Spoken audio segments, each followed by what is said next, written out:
What's up? What's up? What's up? This is your boy Daniel Haru, Edpn Entertainment Debate Programming Network, bringing you the latest in the news on all debate content from different panels, as well as circular news, things in the media and local, as well as nationwide updates. Bringing it to you hot and straight to you, straight uncut, no filter.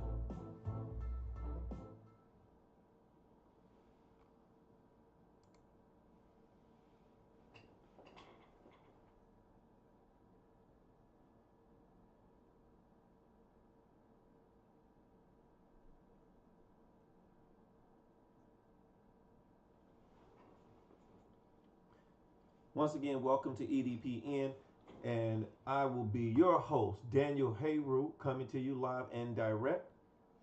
And this will be used for education purposes only, as well as entertainment.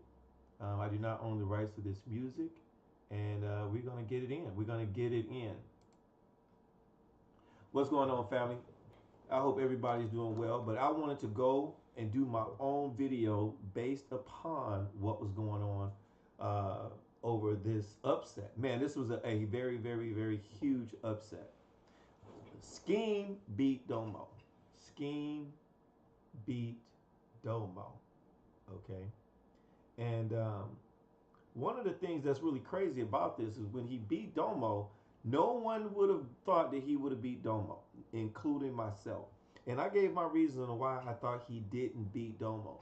But I want to make sure that everyone understands my point of view, and it is only my point of view of what happened. Now, I am a supporter of SVDL and the debaters on their platform, as well as other platforms. And I hold nothing against or no personal conspiracy against the judges, because I too was a judge on SVDL and was probably and I was part of one of the most controversial decisions amongst a group of judges last season, when all three judges declared it a tie and had to go to Soleron to make his decision. Now, that is just what happened, right? So, it's a hard job. It's a hard job, man. To have to disseminate information and listen to different views and points and be able to judge that, and we do it, and they do it as volunteer, as well as the debaters. They put all their work and hard work in, you know what I'm saying? So what I want to do is just go over in some points, because I gave it to Domo, and I'm just going to say my standpoint. I gave it to Domo, and I took notes on both debaters, Skeem and Domo. And one of the things is, I'm going to start playing the video and I'm going to go through it, and I'm going to commentate in between, because we got to remember something. Domo is the affirmative. Domo is the affirmative. Being the affirmative means something. It's just not, it's just not like you just a name or title, right? It means you have the position that you're saying that something is real or true, or you stand on a certain point. And Skeem is the negative or the con, which means in debate term, he has to disprove, create a shadow of a doubt, or create doubt that Domo's position is somehow flawed, incorrect, or weaker than his. Now, the debate was, should black people prioritize challenging black on black crime over systematic violence? The key word is prioritize, right? Prioritize over one or the other. Which one should we do? So we should be looking at this debate from that aspect, right? Their talking points, their arguments based on the position of black on black crime, uplifting the black people, creating better relationships, as Domo will say, or systematic violence, the institutions and policies that hurt black people. Which one should we prioritize? And they're not now. No one of them, not one of them is saying that somehow one is better than the other. That's not what they're saying. they're saying which one should we prioritize over the other, pretty much to get the other, I'm just gonna leave it at that. Just prioritize the other, right? Then the other one is second. So, what we're going to do is we're going to go over here and we're going to see, we're going to listen to um, just the opening and the premise, maybe the rebuttal. We'll see how much time it takes, and we're going to listen to that and just break that down together and see, what each one of them, is saying, and and take our time. If you have any questions, put it in the chat. I might put the link up or whatever if you want to. Actually, I can't because I'm not on YouTube like that. So I might start a stream where we can have a panel discussion afterwards. So let's take a look at this and see where we're at. In the building. What's going on, Domo? What's good with it, man? Just like I said, I got work to do, so let's get it in. All right. And we got number 2 ranked Skeem in the building. What's going on?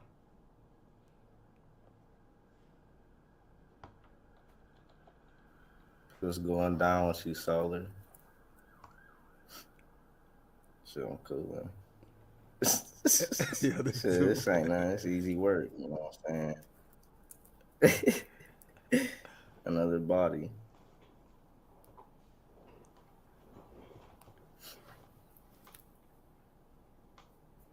All right. Look at this. Y'all both looking crazy right now. Like, what's that? All right, so yeah, we're about to get it in tonight. Hey, Solar. Is my stuff skipping? A little bit. The video is, but the audio we can hear you. That shit. Okay. Yeah.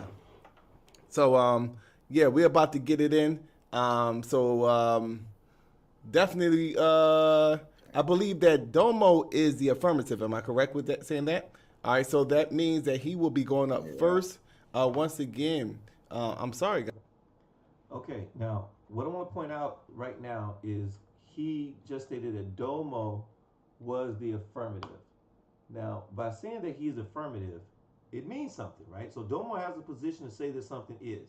He has to stand on that position, and it is Skeem's job to discredit, to disprove, to weaken his argument, to show flaws, that his position is better than Domo's. That's what his position is, as the negative, right? And so while we're watching this, I want you to really dissect this and keep these points in your mind. Guys, I didn't announce the topic for tonight's debate.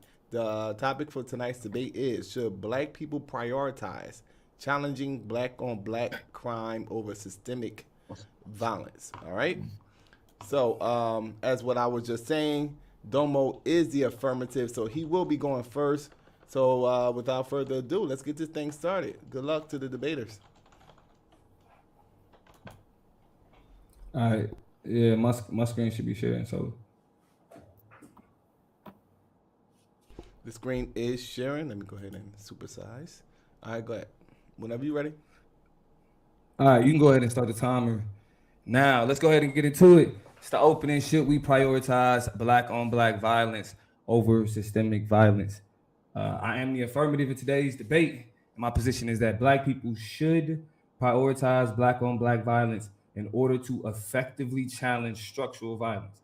That's the only way that we can effectively challenge structural violence. We must first prioritize the violence we are committing against each other. Okay. So as you can see, he starts off with his position, clearly states his position, says black people should prioritize black on black crime. He says in order to effectively challenge structural violence, we must first prioritize the violence that we can commit against ourselves. So he's setting the tone right now that he's not against structural violence or saying that it's not important. He's just saying in order to effectively address this issue, this is what we have to do first.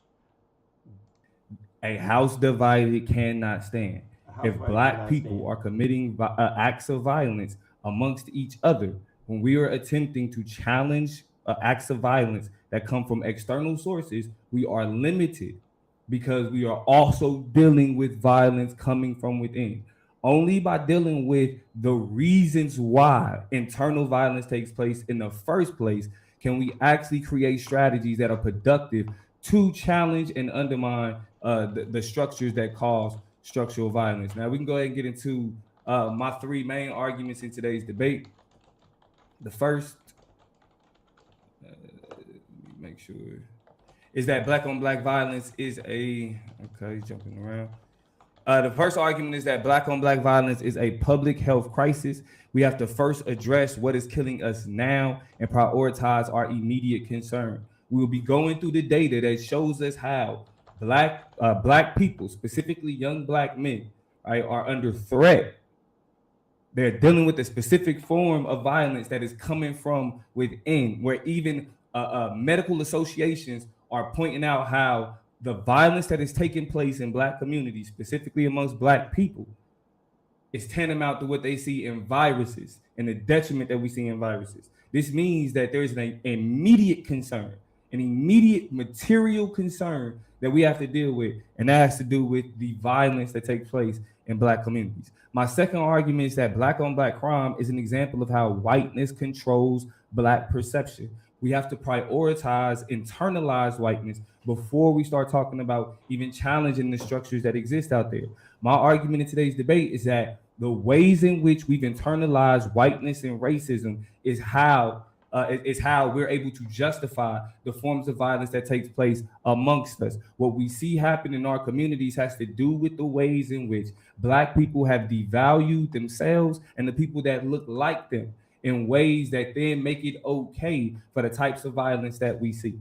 All right. And my third argument is that black on black crime undermines cultural cohesion, and black cohesion is necessary to challenge systemic violence. As y'all heard me speak about before, cultural cohesion is key to challenging whiteness in the ways it exists in structures and institutions. Black on black crime uniquely undermines cohesion because not only does it operate, as I'll be arguing, from a standpoint of a pedagogy and understanding of whiteness, but just the violence within in and of itself undermines our ability to productively strategize and create ways of forms of resistance against the things that happen externally. We can't talk about what happening outside of our community if we have not yet prioritized what's going on within our community. Now, it's a few things I want to make clear. Traditionally, the question of black on black violence is usually associated with the questions of respectability politics. That's not what this is about. This is not a bash black people. Black people are dangerous. Black people killed.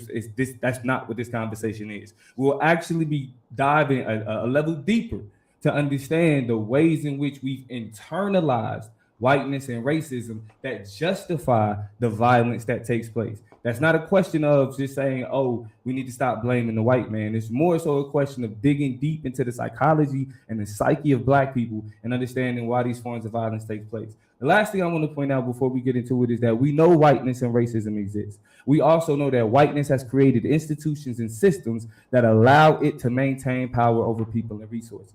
But even though we can recognize those institutions, we consistently fail to recognize where racism and whiteness exist in its most insidious forms, and that is in the minds and hearts of black people. Through American socialization, we have internalized whiteness, causing us to devalue black life in the ways we see reflected in what we refer to as black on black crime. Now, I know black on black crime is a loaded term, so I also want to introduce the term intra-racial black violence, just to refer to the violence that takes place amongst black people. We know it's a question of proximity, right? So we're not saying that black people are uniquely dangerous because we're focused on black crime. Rather, we're interrogating why black on black crime takes place from the standpoint of our psychology.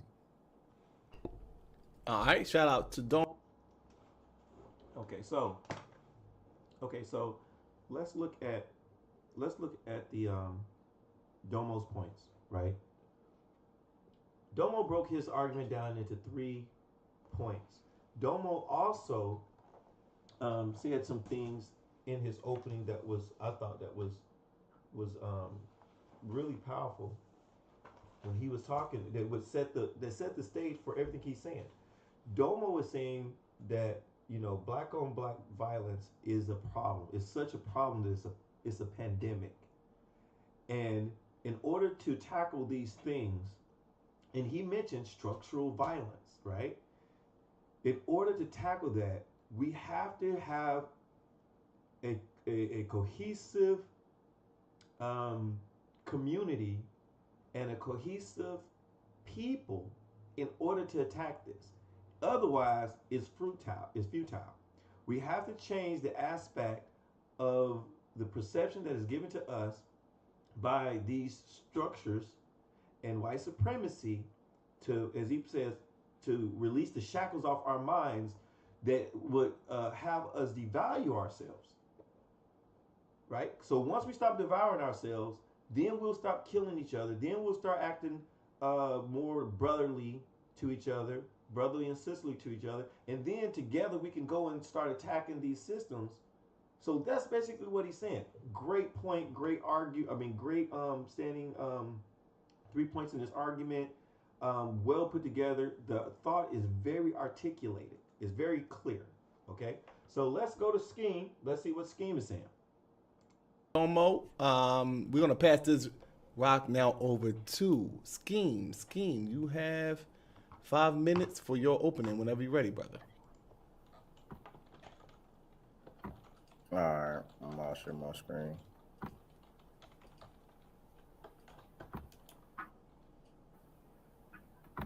And you don't have to exit out your screen, Domo. We'll just keep it in the back. Yeah, I'm gonna leave it up.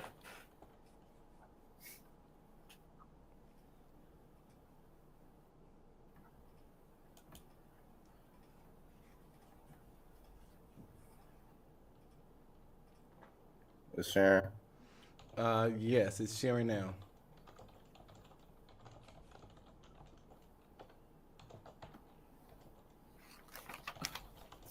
Whenever you're ready. Okay. All right.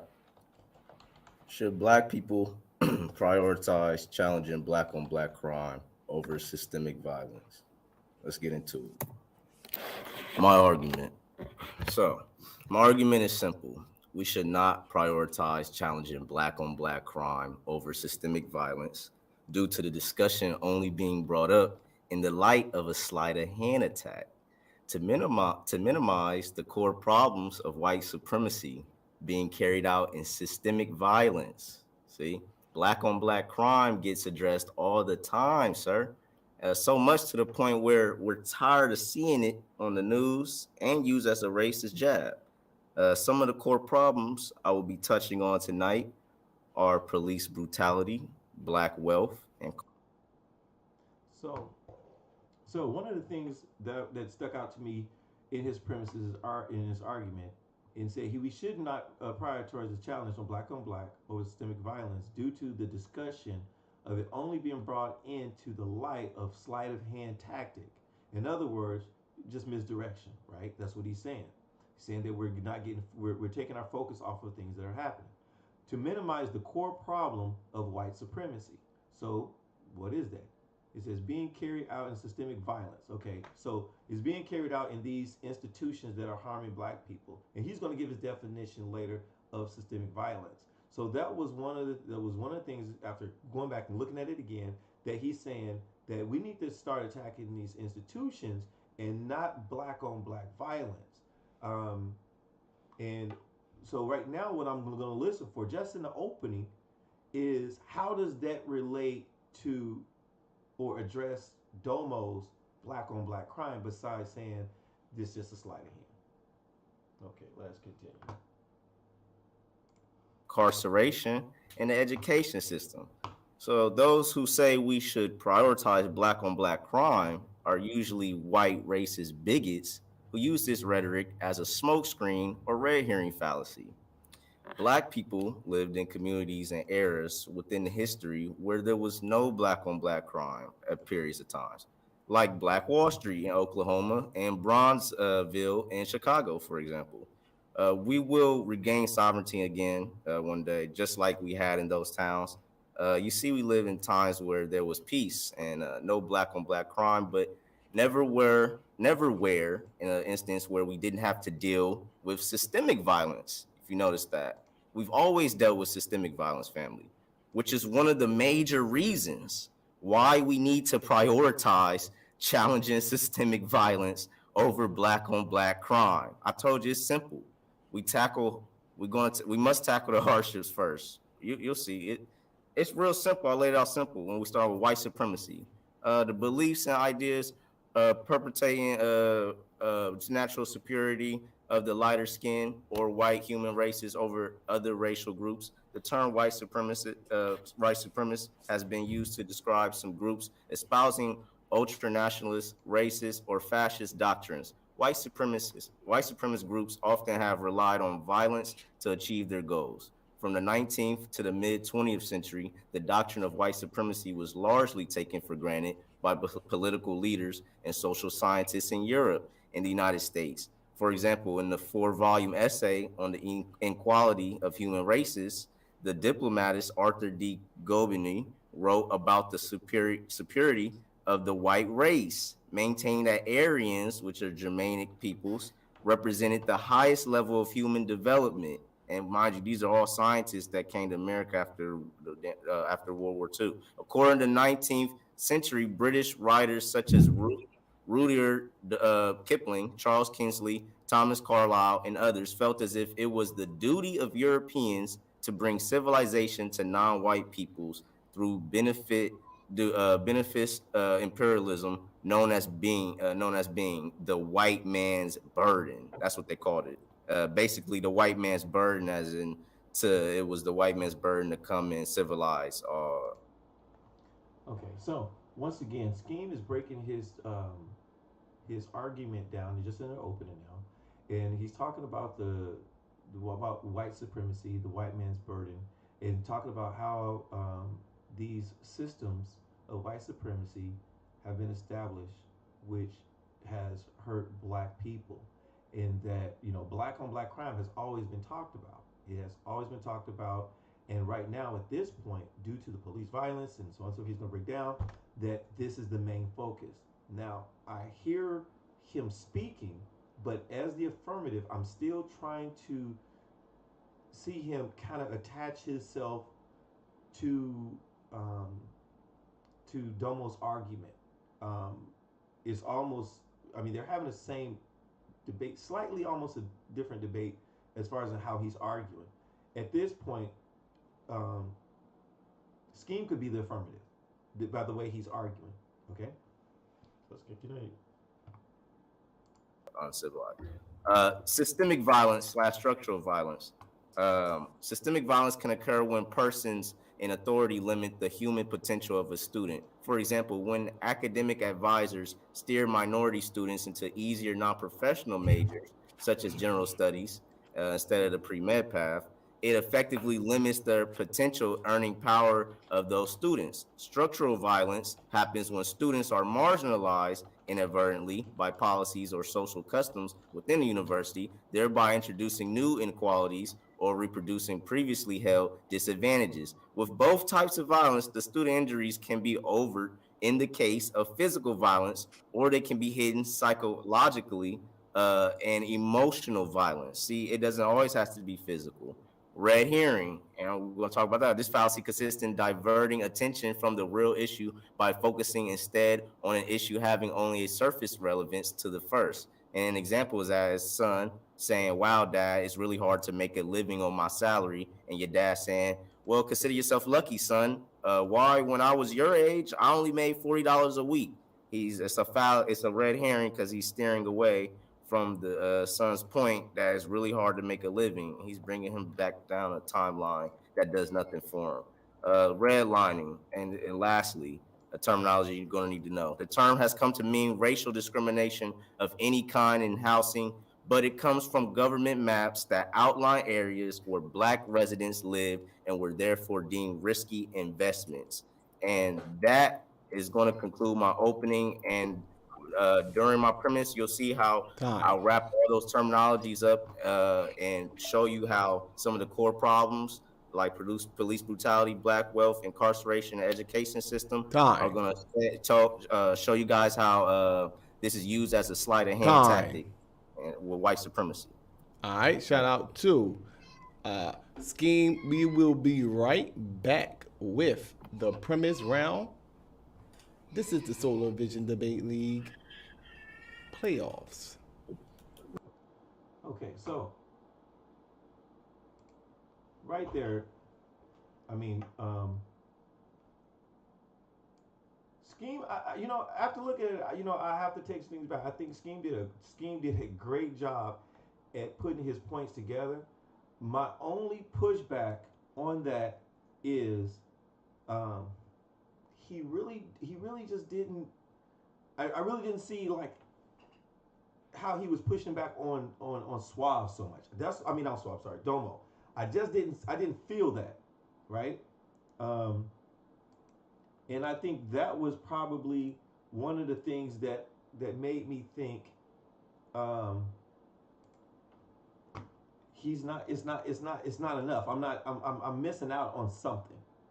That was kind of the bigger thing. I'm missing out on the initial engagement of conflict based on the argument that I'm waiting to hear from, right? I'm waiting to hear from him to push back more on, black on black crime isn't very much is not a problem to the point that we should focus on structural violence due to X, Y, and Z. It's going to come in the premise though.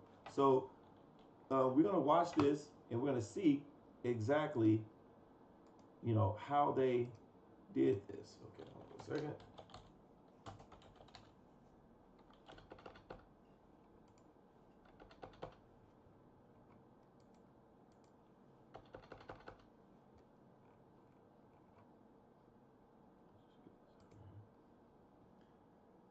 Okay, all right. So let me go to this.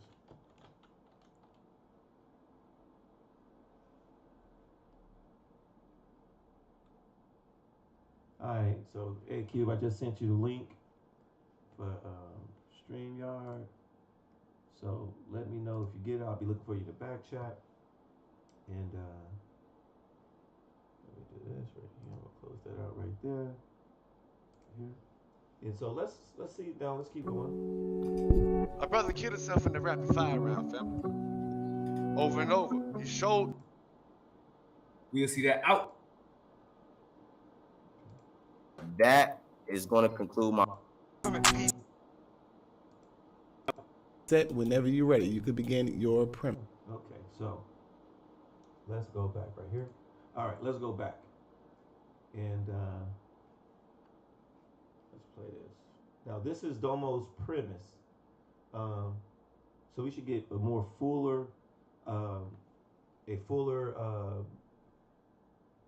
knowledge on exactly how his argument is, how he's going to, give us the more of the meat of his argument here, and how it's structured. Now remember, once again, Domo is the affirmative.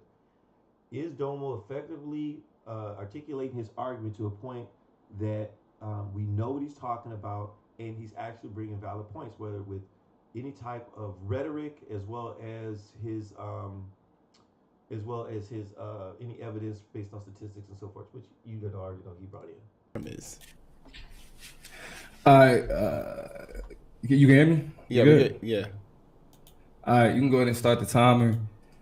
Now, let's go ahead and get into the premise. Should we prioritize black on black violence over systemic violence? As I said in my opening, my position is that black people should prioritize black on black violence because in order to effectively challenge structural violence, we must first prioritize the violence we are committing against each other. Now, I can agree that structural violence does exist and that it is detrimental. My argument is that we cannot challenge systemic violence without first dealing with the ways that we have internalized the same whiteness that operates those structures and institutions. Now, I explained what my three arguments would be in my opening, so let's go ahead and get into the first one, and that's that black on black violence is a public health crisis. We have to first address what's killing us now and prioritize our immediate concern. Now, to say that intraracial black violence is an immediate concern is actually an understatement.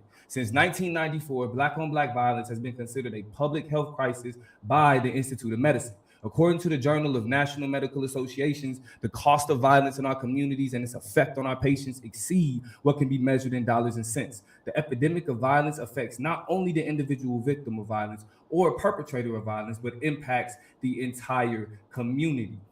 Psychological trauma from exposure to violence, defined as post-traumatic stress disorder, increases a person's risk of adopting violent behavior. This informs our understanding of the disease quality of violence. Violent behavior has the ability to transmit, spread, and cluster based on exposure consistent with an epidemic disease. Here, we see violence being evaluated and discussed in the same fashion typically associated with infectious disease. This is done to reflect the ways that violence in black neighborhoods spread and infect black communities, reproducing similar forms of violence. As we continue, we'll see the outcome of allowing this type of violence to fester. Thus, the presence of violence in the community increases not only the potential number of victims of violence, but also increases the likely number of perpetrators of violence, fostering an ongoing cycle of violence in the communities afflicted by this public health disease. We first have to address the violence in our communities before anything else, because the toll it takes on our communities undermines our ability to do anything else. Without prioritizing the violence that we see, the violence in our front and backyards, our ability to push back against systemic and structural violence is severely limited. And this is because the impact of this violence is the biggest threat to black life. Let's just look at the numbers. According to the CDC, the number one cause of death specifically for black men under the age of 45 is homicide, murder.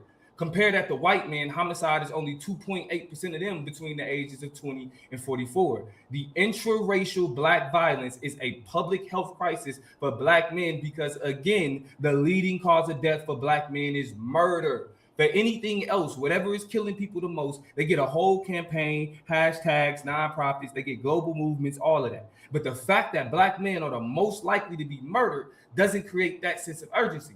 And this is why. Of the 850,720 victimizations committed against black victims, a higher percentage involved black offenders, 63%, than offenders of any other race. Black victims perceive the offender to be white in 11% of violent victimizations, and Hispanic in nearly 7%. Now, we can look at this and we can ask, how is this important? How is this important to Domo's argument? When Domo's talking about the percentage of homicides, right? One thing that he says is, once I'm gonna go back to a house that's divided cannot stand, and he's drawing a picture per se with his statistics that's saying that, you know, basically we're killing each other based on these institutions and so forth, and how we feel about each other, and the devaluing of ourselves, that we can't effectively even attack, you know, structural violence because we're killing ourselves. We're too busy killing ourselves to fight it effectively together. So the statistics that he brought up would make sense, even based on, you'll see later, what Skeem is talking about when he starts talking about the incarcerations and so forth. I think that kind of feeded in a little bit to Domo's argument when he said that. So let's keep listening to it. They don't care because black people killing other black people, mostly black men killing other black men, don't matter to them. I get it. Intraracial violence is a question of proximity. It's the fact that we are doing it at a higher rate that makes black on black violence an emergency. 63% compared to 56% of white, 40% of Hispanics, and 17% of everybody else. We have to prioritize asking ourselves, why are we harming ourselves at a higher rate? The narrative these days is dictated by police shootings. And please do not mistake my position as one that diminishes the harm and the danger of police shootings. They deserve the outrage they receive. However, the media cleverly manipulates our outrage to distract away from the lived realities of our communities because it doesn't make a good story. But if we're trying to figure out priority based on numbers, let's take a look. Since 2017, there have been 1,047 black people murdered by the state.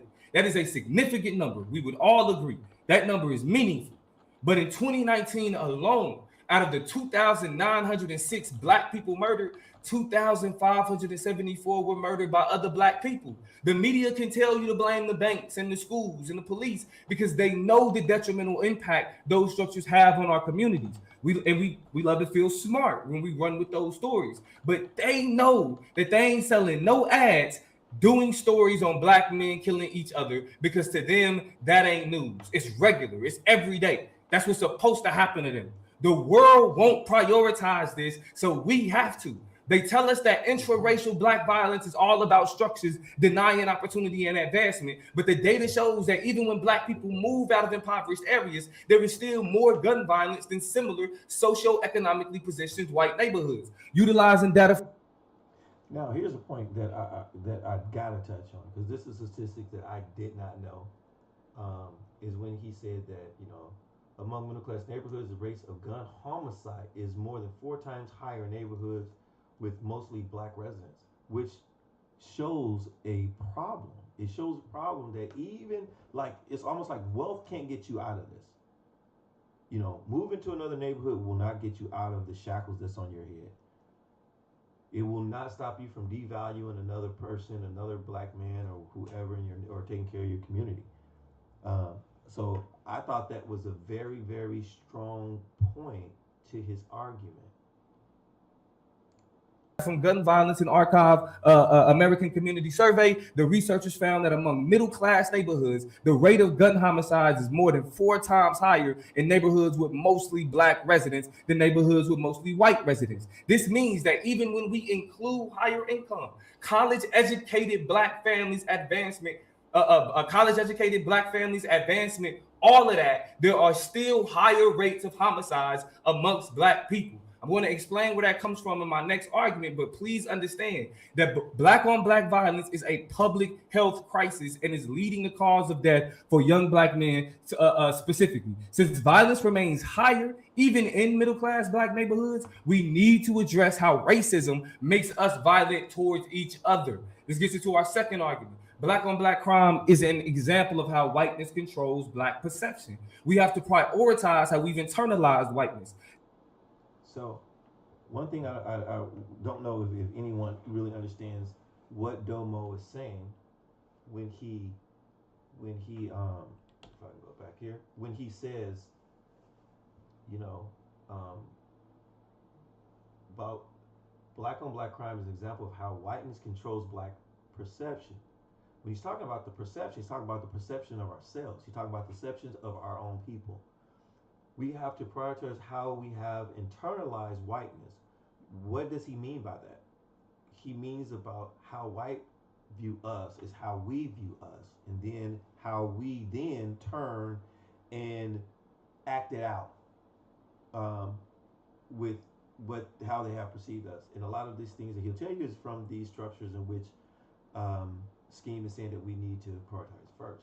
So I just wanted to put that out there because I think that some of the people might not have got that part of it. Whiteness controls black perception. We have to prioritize how we've internalized whiteness. Dr. Amos Wilson, in his book, Black on Black Violence, argues that the American hegemony was faced with the dilemma of standing for civil rights and freedom while at the same time actively working to oppress the descendants of enslaved Africans. So how can it suppress the rights of a people and not be called a hypocrite and get blamed for it? That's the American dilemma. Dr. Wilson argued that the solution to that dilemma was for white America to convince the world that the black community is and has always been responsible for its own destruction. Let me repeat. The white America was able to convince the world that the black community is and has always been responsible for its own destruction.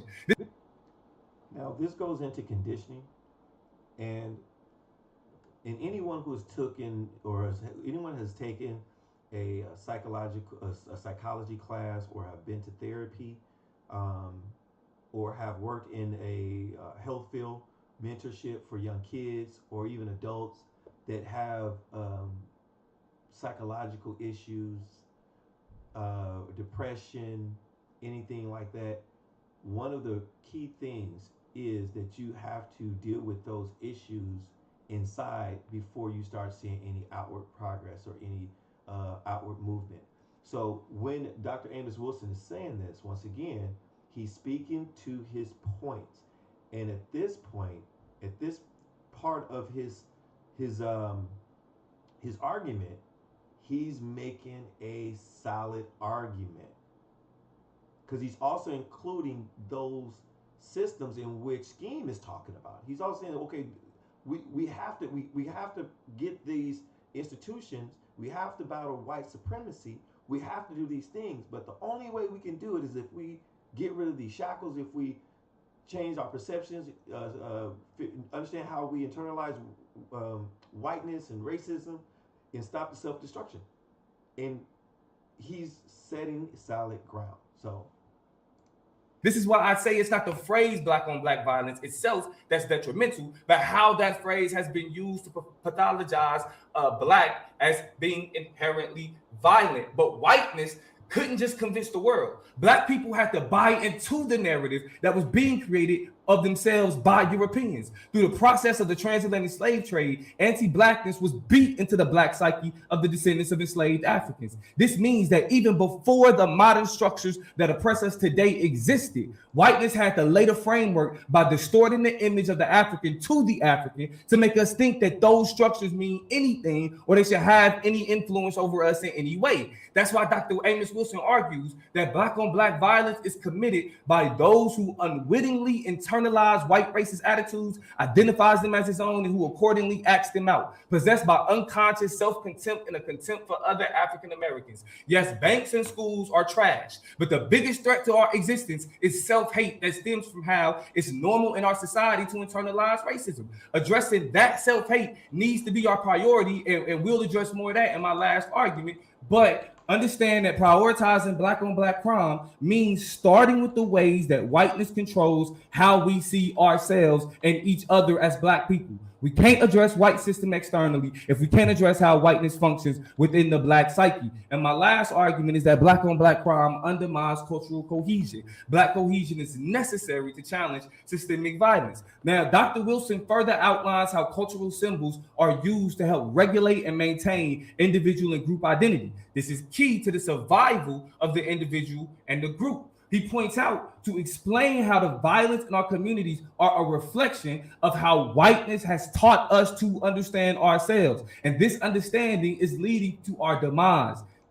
okay, so when we start now, once again, the cohesion allows us to establish our identity. What will that identity do? In ways to challenge whiteness. What is whiteness? Whiteness is the institutions in which they're talking about. It's talking about white supremacy. It's talking about how do we effectively challenge redlining in other institutions and policies. Great point. And he's actually citing it as Dr. Amos Wilson, Black on Black Violence. He's doing a great job so far. I mean, you know, I can't. Only thing I would say, I'm gonna say he has a strong position and he has a supportive argument for what he's doing. This is why black on black violence is a question of identity. Again, focusing on the question of black on black violence is not a cop-out. It's focusing on the question of how we understand our own identity to even get to these positions of violence. My position echoes Dr. Wilson's sentiment in that cultural cohesion is reaching inwardly to embrace a new infusion of Afrocentric information, supportive social interactions, and new forms of knowledge that we develop culturally, rejecting the norms, the white hegemony in favor of pro-black, pro-Afrocentric pedagogies. As long as racism and whiteness is allowed to wreak havoc on our psyche, Europeans will control the impact their structures and institutions have on black life. Prioritizing black on black crime. Hold on,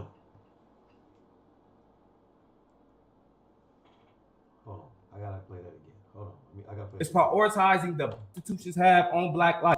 Psyche, Europeans will control the impact their structures and institutions have on black life. Prioritizing black on black crime is prioritizing the black mind and the black identity. Black people must take control of how we understand ourselves outside of whiteness to equip ourselves for self-determination. Prioritizing, creating, and maintaining cohesion amongst the different facets of black culture prepares us to challenge white structures. Amongst the different facets of black culture prepares us to challenge white structures. amongst the different facets of black culture prepares us to challenge white structures. You have to challenge black on black crime and the way that we see each other before we can effectively challenge white supremacist structures. To challenge white structures. You have to challenge black on black crime and the way that we see each other before we can effectively challenge white supremacist structures and systemic and structural violence. Great premise.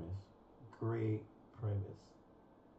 And like I said, I mean, if you don't have value, if you don't value yourself and you're killing yourself, then he's laying out a framework of how you will be able to effectively challenge these systems.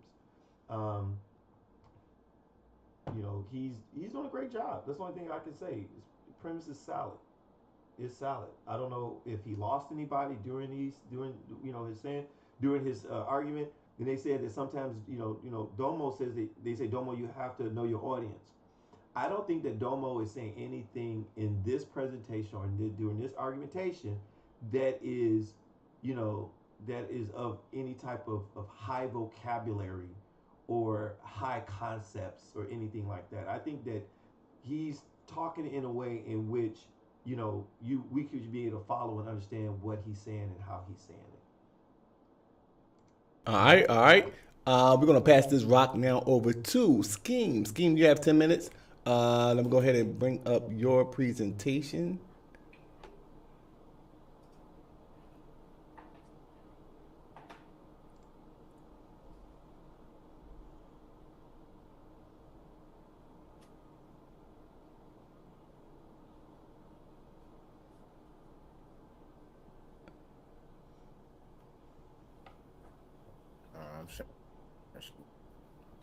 And so we're just gonna go over the premise. We went over the open. We're gonna premise tomorrow. I'm gonna do the rebuttal and the rapid fire.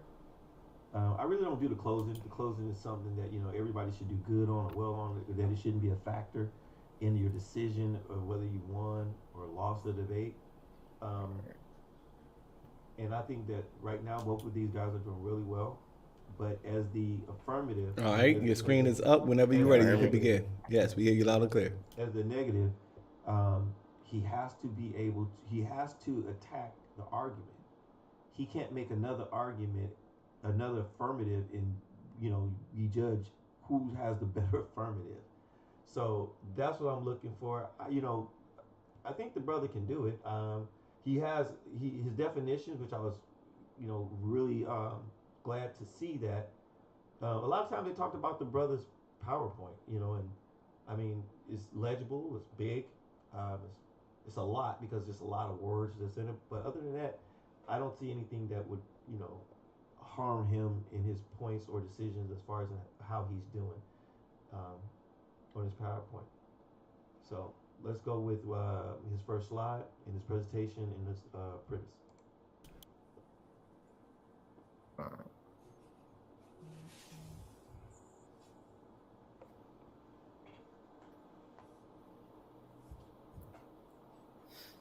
Okay, family. Now, to get into it, like I said, we're going with an argument being on should black people prioritize challenging black on black crime over systemic violence? No, we should challenge systemic violence over black on black crime. And let's get straight into it. So, how did black people get here? Well, the transatlantic slave trade. The transatlantic slave trade is the enslavement of Africans across the Atlantic Ocean to the Americas from the 16th to the 19th century. It was the second of the three stages of the triangular trade. And after slavery was over, here comes good old Jim Crow laws, just if things couldn't get any worse. But we still made our prevails through that later on, but it still was hell. Jim Crow laws were a collection of state and local statutes that legalized racial segregation. Named after a black minstrel show character, the laws started in 1865 when slavery was abolished and Jim Crow ended in 1968.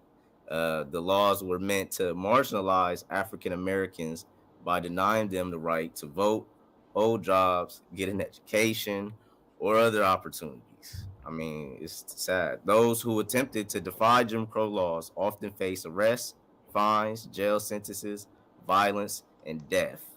Mm. The legal system was stacked against black citizens, with former Confederate soldiers working as police. Listen to that. With former Confederate soldiers working as police. What in the and judges? Wow, who's living in this? Like, well, we did, making it difficult for African Americans to win court cases and ensuring they were subject to black codes. I bet the consequences of slavery and Jim Crow laws are still affecting access to opportunities today, such as jobs, housing, and police brutality, what we see all the time. I mean, all this Black Lives Matter stuff started all because of Trayvon Martin. Okay. So now what I can see is I can see how he's laying a framework by history of how he's going to present his argument, his foundation. His foundation is more historical um, compared to, just for right now, is more historical compared to Domo's more contemporary. And and what I mean by that is, we started out with, the translated slave trade. We talked about Jim Crow. We're talking about, you know, over, man, 200, 300 years ago, from from that until now, and how it kind of progressed. And so, but I can see what he's doing. He's laying his pathway. You got to just walk with him and follow him as he go. Because you got, you know why? These people ain't going to jail. That's the simple thing he can't get around. Redlining. The 1968 Fair Housing Act, which Congress passed a week after which Congress passed a week after King was assassinated, was supposed to curb such lending disparities, and and affirmatively furthering fair housing provision within it was supposed to redirect low income housing construction to wealthier suburbs. But African Americans and Latinos are today rejected for mortgages at much higher rates than whites, as revealed in the Center for Investigative Reporting reported earlier this year. Writing about the report, City Labs Kristen Capps mapped that looks like today in the cities of Jacksonville and St. Louis, where uneven lending policies have helped keep those cities' neighborhoods as racially segregated as they were even before 1968. Good God. When Esquire. Okay, so now we continue talking about redlining. We just got through translated slave trade, Jim Crow. We start talking about how the police was, the police, judges, um, how they were a part of white supremacy, and so forth, right? And we're still walking into red line, and now we're going more contemporary, you could say, because we're talking about, you know, um, housing policy and Jim Crow laws again. Um, but right now, I still don't see a framework where he's pushing against the narrative directly by saying anything like, okay, well, um, the housing policy um, did did this damage and is continuing doing this damage. So going into or prioritizing black on black crime would leave a gap or a hole in these areas that we could be fighting. You know what I'm saying? Something that would directly attack Domo's argument, or to show doubt. And right now, it seems like I'm listening to two affirmative arguments. That's what it feels like. Wire asked black activist and writer James Baldwin during an interview, what to do about racial tensions in America. The conversation shifted towards the focus of housing and policy. Well, look at those two things. Policing. Sorry, two of the biggest issues that black people have been facing with, even before Jim Cross were set, and what we're still facing with, housing and police. This is the brother James Baldwin. I want someone to attack the real estate lobby because that's the only way to destroy the ghetto, said Baldwin. asked what he thought about building low-income housing in the suburbs, and he said this off the same interview. Well, that depends on the will of the American people, doesn't it? That's why they are in the suburbs, to get away from me. The brother's talking about redlining and how it segregates white people from black people tremendously, but not by will of yes, let's segregate from white people. It's literally off of race and financial situations, and it's discrimination. It's sad. Redlining. We still going. As Amanda Hurley wrote in his 2018 year in review series, the suburbs have since grown to become a much more complicated place. But the racism undergirding Baldwin's sentiments on what the suburbs have become and how they got that way in 1968 still remain with us 50 years later, and the people most heavily burdened by racism are still taking to the streets to express their concerns and rages over it as well. Okay.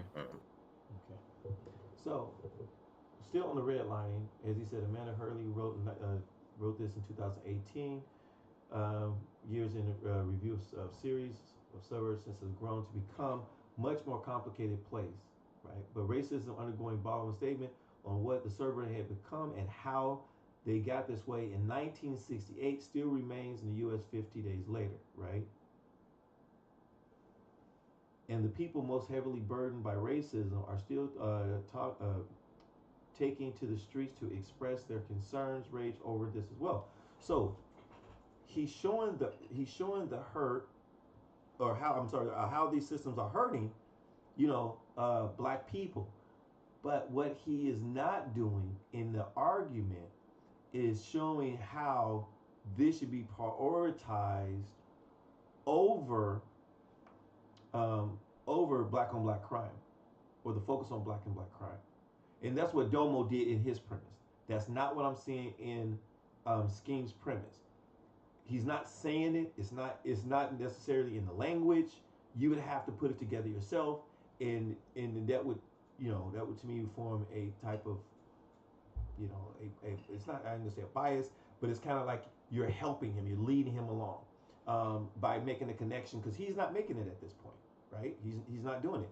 He's making valid points. He's making great points, but it is not attacking Domo's argument directly. It's another affirmative. That article from Bloomberg, you have to check that out. Brother James Baldwin, let's get into law enforcement quickly. Let's speed it up. After the Civil War ended, the slave patrols developed in Southern police departments. Part of the early police post-Civil War duties was to monitor the behavior of newly freed slaves. This is what policemen were before they were policemen, family. Many of whom, if not given their own land, ended up working on plantations owned by whites and to enforce segregation policies as per the era's new black codes and Jim Crow laws. Now, here's some little statistics for the brother. Although half of the people shot and killed by police are white, you see, black Americans are shot at a disproportionate rate. They account for less than 13% of the U.S. population, but are killed by police at more than twice the rate of white Americans. And you see, there's 197 million Americans, white Americans, 42 million blacks. This is sad. 39 per million and 16 per million, and these numbers are insane. Now, here's one of the things also. So, when Skeem put up these statistics and he's showing how black people are killed, at a much more disproportionate rate, twice as white people. And Domo is showing that we're killing each other 4 times or at a greater number than the police, right? Once again, we're not saying that one isn't like the other one isn't important, and the other one and this one is. But what Domo is showing, just based on statistics, is that if I have more, just picture yourself on a battlefield, right? And if you have more casualties on your north side than your south side. So you have, say, 200 casualties over here, or 200 people that's hurt over here. And you have, say, 50 people hurt over here, right? your greatest priority for help is the larger number, right? Especially if you want to continue to fight and get the men who can fight to continue fighting. That's where your priority is. Not saying that these men on your south side is less important. The priority is with the greater number, which does the most damage, and to be able to create or to be able to continue the fight. That's what I see as soon as I saw this, I was like, oh damn, great statistics. New York, Washington Post, not a problem, but it's feeding into Domo's argument. That's what it's doing, and once again, there's still no real pushback on Domo, on why is this a more of a priority than black on black crime compared to the things that you're talking about. You're telling me the things that are wrong, but I'm still waiting to see why with Domo. That's what I'm waiting to see, and I'm still waiting for it in this premise. 9 per million and 16 per million, and these numbers are insane. I wonder why. Tell the police, get up out the hood. Imprisonment. As you can see, 38% of people incarcerated are black Americans, which is interesting because black people only make up 13% of the population in the U.S., while Europeans and Latinos are classified together as white. And look, that's why you see 57% of inmates for white. Don't let them fool you. You know what I mean? And you got to think, there's always a less amount of us. So when we have higher numbers in incarceration, that's terrible. And hold on, wait a second. We got the brother Khalid Muhammad. Famous quote from Khalid. It's him saying, "I love Colin Ferguson."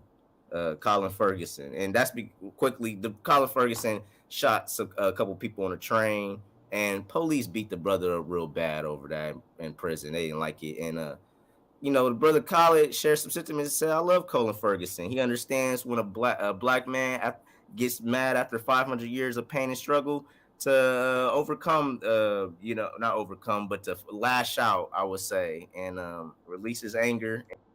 Okay, so I want to go back to this quote by Khalid Muhammad. He says, "I love Khalid Ferguson." Now, once again, it was a powerful quote by Khalid at that time, and it still is today, but it has less of a connection to refute, weaken, or rebut Domo's argument that black on black crime should be prioritized over systematic violence. It's I mean, you could even say to a point that if more people value their lives of their brothers, that there will be more people to be able to join into the fight. If we stop killing each other, we have a greater effect on these systems. And so, once again, I don't see that connection. So, not overcome, but to lash out, I would say, and release his anger, and stuff happens. Brother Khalid understands. We've been through 500 years of pain. Black on black crime, the historical, institutional, cultural, and pathological factors that make someone more likely to commit crime are urbanization, unemployment, and the clustering of poverty, lack of adequate health care and educational opportunities. okay. So, and I hope I'm not being redundant, but I just feel like I need to read or need to go over these points, right? So it says the historical institutions and cultural and sociological factors that make someone more likely to commit crimes are, right? And this is what Domo is saying, right? He's saying that it is the psyche and the internalization of whiteness that is the main component of these ailments that cause us to do crime and hurt each other, where we are not effective in our fight against systematic violence and racism. So it says urbanization, unemployment, right? And the clustering of poverty, lack of adequate health care and education opportunities. Now, these things right here, I will give them, are strictly the systematic systematic violence, right? These are just institutions that are hurting black people, which giving black people unfair um, opportunities. But how do you, in which I still haven't heard a solution on it. Well, how do you do this? How do you focus on this? I mean, least on Domo is saying, well, to stop black on black crime, we have to internalize ourselves. We have to stop. We have to value our lives, value each other. We have to stop killing each other. These things, right? He's giving these solutions to the problems that he's saying. Right here, you're telling me about the urbanization, the unemployment, the clustering of poverty, but there's no real solution on how do you do that. You haven't said, well, we have to all get together and we have to form more organizations to fight this as a group or whatever. I still haven't seen why the prioritization over black on black crime. Remnants of slavery and Jim Crow, residential segregation, and mass incarceration contribute as well. Wow. And I wonder how all those things I just said got started. Now, once again, he's wondering, how did it get started, right? And I would say that how it got started, you already told us. But I want to see, like, what is the problem in these institutions, that why we need to fight them over black on black crime. But when you say that the remnants of Jim Crow, residential segregation, but the main thing is mass incarceration contributed as well. Mass incarceration, most of the mass incarceration is contributed to black on black crime. I don't know if y'all saw that or if y'all caught that or not, but the mass incarceration has to do with corrupt systems. But the mass incarceration is because of, a part has to do with black on black crime. He showed the homicide rates, right? And the disproportionate rates that black kill other blacks or commit crimes. So once again, I see he's feeding into Domo's premise. I all started through the transatlantic slave trade that's coming here, Jim Crow laws, and redlining. I mean, I'm laying it out flag cold, and this is why, family, we need to prioritize challenging systemic violence over black on black crime, because that's something that started from the cats that started the systemic violence. Man, like, we're not going in reverse. Don't let them fool you. Black on black crime. We gotta speed it up, man. Let's see. Black Lives Matter movement addressed the criticism on their website by stating that they do care about black on black crime and the initiatives taken to reduce violence, but they also point out that it's a diversion. Like I said, the continued focus on black crime is a divisionary tactic whose goal is to suggest that black people don't have the right to be outraged about police violence in vulnerable black communities because those communities have a crime problem. And the sad part about that is the people that the cops are killing black people aren't getting locked up like black people that kill black people. They get locked up, sir. That's the difference. Current professor at the University of Georgia, Michael A. Robinson.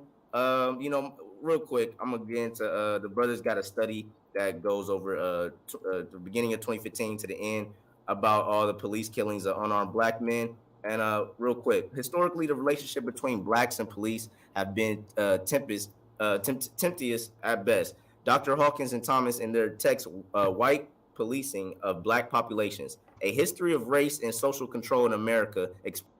Okay, so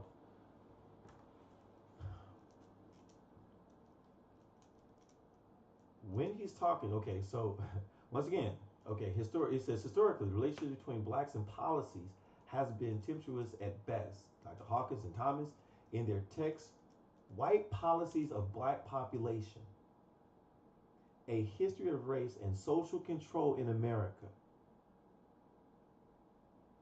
How did they get this control? Once again, Domo, in his premise, addressed this. Explains how modern policies was used to keep blacks in the ghetto and in the late 19th and early 20th century in Europe. Now, Domo, in his premise, mentioned the control and how the control, and it's the internalizing of whiteness, is reason why they're able to have this social control, to devalue give us a self devalue of life and against and amongst others that we would commit crimes.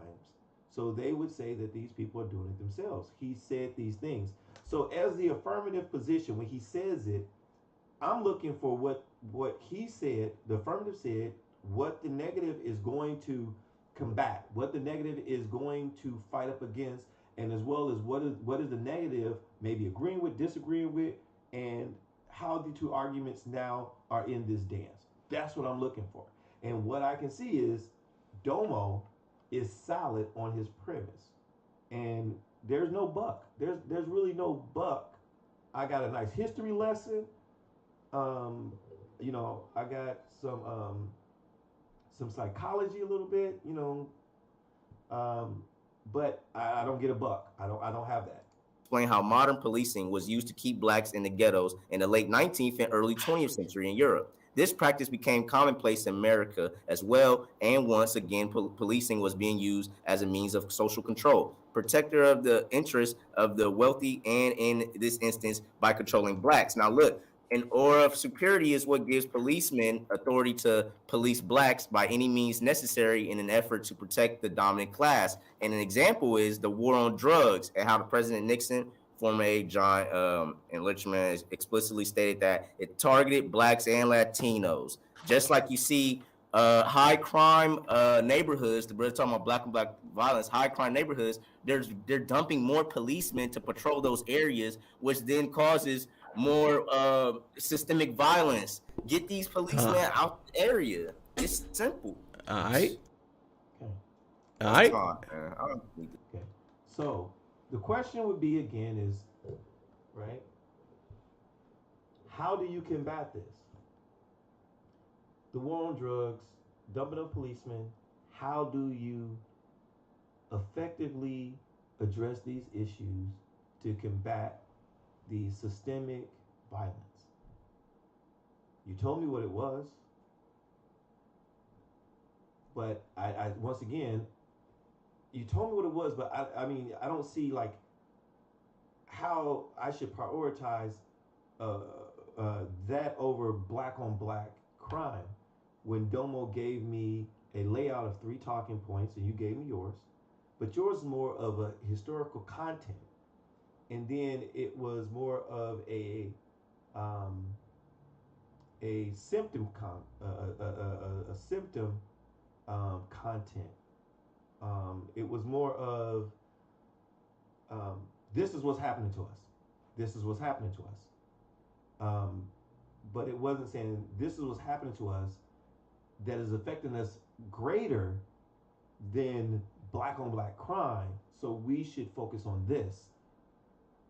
Black on black crime isn't necessarily nature, but what Skeem did do is he said that it was a tactic, a sleight of hand, and so forth, to just distraction. This is things that white racists use to dismiss or to reflect from the police brutality that they do. Okay, I agree with that point, but I wouldn't say that it is strong enough on its own. He needed more evidence, more talking points that would support why the priority of why is better, why you should prioritize that. That's just one of the things that I saw him that he was doing. But overall, it was a great 2 rounds. I ain't gonna say great 2 rounds, but it was a good 2 rounds by both of these brothers. And as the affirmative, you have to get. I mean, I don't know how else you could do it. I truly don't. I don't know how else you do it. I mean, and this is my opinion. And the debate happened. The judges made their decision, and their decision is their decision. But this is the internet. You're going to get criticism. You're going to get opposing views. You're going to get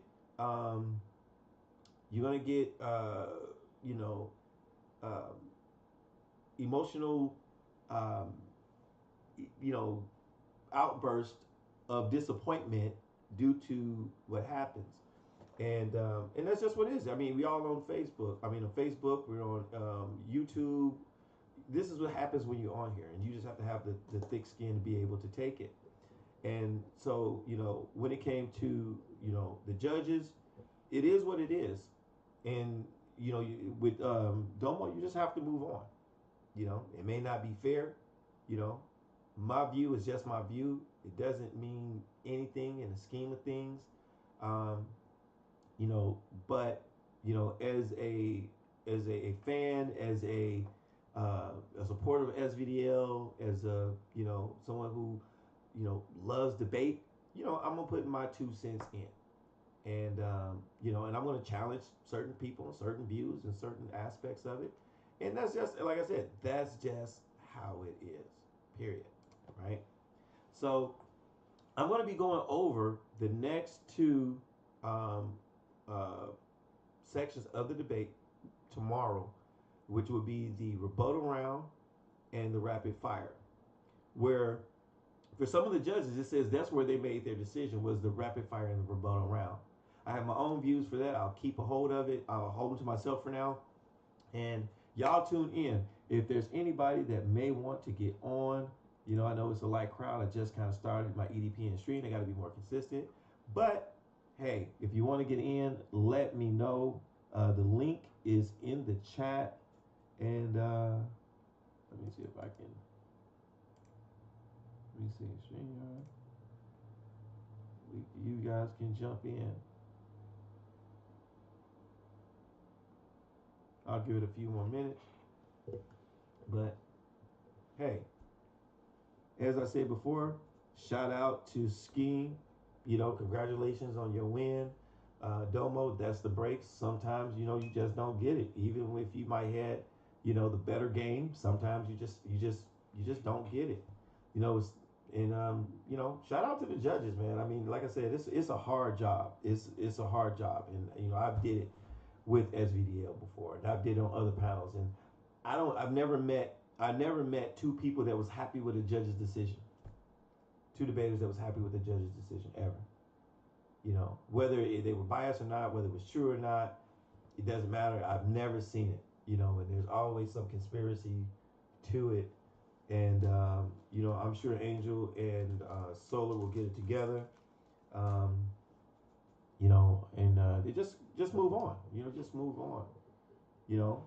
Right now it seems as it leaves Suave Boss with a clear path to the championship by him being the veteran debater. But hey, you know what? One of the top guys in this community just got taken out. And so that just lets you know no one's safe. Anybody can get it. You can lose on any given debate day. And it's all based on judgment. And you just have to put it all out there. What I would say is make sure you understand your arguments. Make sure you understand your opponent's arguments and stick to some key points when you're debating. Don't chase red herrings or straw mans. Stay on your square. Make sure that he stays on his square. And sometimes complexity is not the best way. Sometimes simplicity is the best way to get your point across. I think that in the rapid fire round, I think that more people spend too much time trying to develop a question instead of just asking a question, or asking questions that lead to maybe an answer that you want. That's why in the court they call it leading the witness. You have some type of plan that's flexible in your rapid fire round. Give yourself room to be flexible in your rapid fire round. I believe that if a person agrees with you in a rapid fire round, not in agreement on on a point, because you could agree on some things and still not lose debate. But if they agree upon your argument, if you can get them to agree upon your argument, there is no way you lose that debate. I don't care how bad your premise was. I don't care how bad your rebuttal was. If you can get that person to say, yes, I agree, you're right, debate's over. It's just over. And that is pretty much that is the ultimate goal in a debate, is to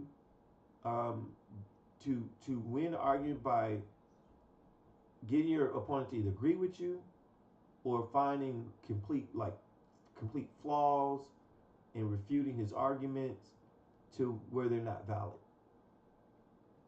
Making your argument better than his, and that's just kind of what you do. So, once again, this is your boy Daniel Haru, the Comedic Atheist, coming at you from EDPN, Entertainment Debate Programming Network, and I'm gonna see y'all tomorrow once everything gets going, and we're gonna do it again. Y'all tune in, like, share, and subscribe to your boy's channel. Share, and like.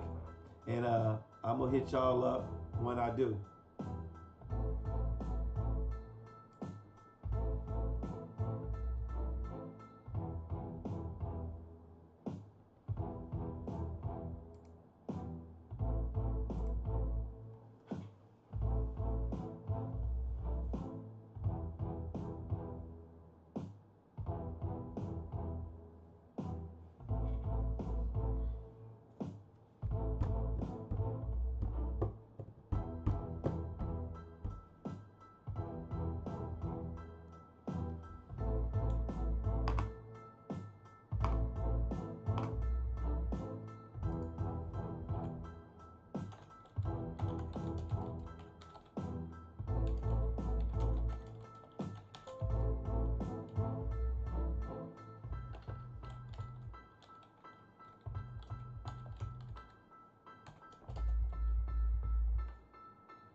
Emotional